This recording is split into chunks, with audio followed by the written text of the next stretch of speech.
List of tools: staple gun, hammer, knee kicker, spatula, utility knife.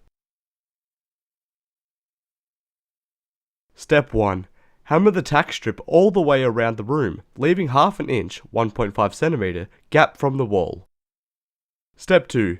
Place the underlayer on the floor, inside the area delimited by the tack strip. Step 3. Staple down the underlayer to the floor.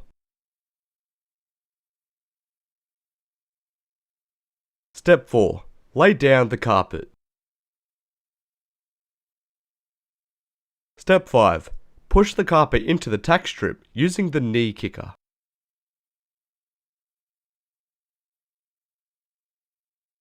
Step 6. Push down the carpet ends with a spatula.